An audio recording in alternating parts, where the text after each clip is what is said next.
I think a lot of people have a tendency to overthink death. They're constantly worrying about it. They look at it and every day they act like, oh no, this could be the it. This could be the day. If I don't do this, if I don't do that, I'm gonna die. Death isn't really something that I feel needs to be worried about. When it happens, and once it does, that's it. You don't have any worries left in the world.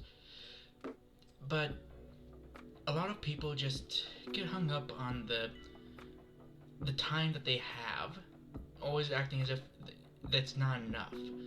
You will have enough time to do whatever it is you're meant to do, or whatever it is you want to do, probably.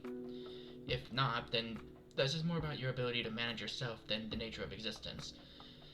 And it's important that eventually all things do die, because, you know, finite matter. If people don't die, then new people couldn't be born, because there wouldn't be enough just material in general to keep everyone going. It can be harrowing when you see death. It can be terrifying. I've known from experience. I stared death in the eye way too many times. A lot of the time I make the joke about being born in death's shadow, because right from the first day I was ever born, I almost died.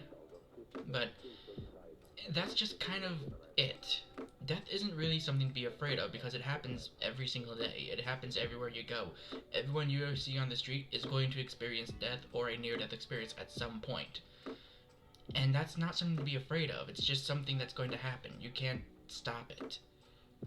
More to the point, I don't think people need to actually seek it out. If you're going through things and you're worried about your own demise, then by all means seek therapy, talk to people, get help, but I don't think that you need to be afraid of it. It's the inevitable, and sometimes that's just how things go. I remember one time, it was a Thursday, December 8th, 2011, and my dad walked up to me in the morning. Well, he didn't walk up, he rolled up in his wheelchair, and he told me that there will always be a day when the other guy wins.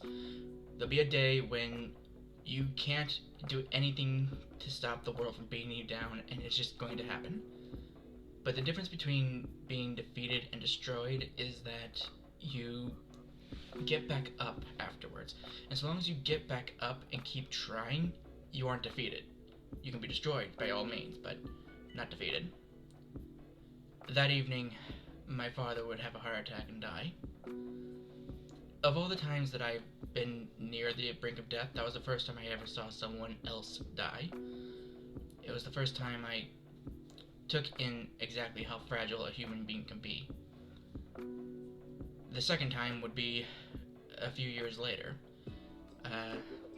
My mom was going down to the neighbors to help him move some stuff, an ATV precisely. It was busted up and they needed to haul it down to a repair yard, so they chained it up to a working one and rolled it down to the repair guy. Unfortunately, on the way there, the ATVs got into an accident. The chain wrapped around a wheel and one flipped over onto the driver, and my mother was launched into all sorts of debris and such, and she wound up having a coma. She spent the entirety of November in a coma, and I thought for that entire time, this was it. I'm going to lose my parents. I'm going to lose both of my parents. And ultimately, I didn't. She woke up, she was fine, she's doing everything she used to do by this point, she's back to her old self. And that's the thing about death, is like, it happens, you can't stop it, but it doesn't need to be a big ordeal. It doesn't need to be the end of the world. You can bounce back from tragedy. You can get back up and keep moving forward. And that's just how things go. The important thing is that you just keep trying. I don't know why people choose to kill themselves. Maybe it's just that they're just tired of dealing with it. But ultimately, at the end of the day, my main point is Death is normal.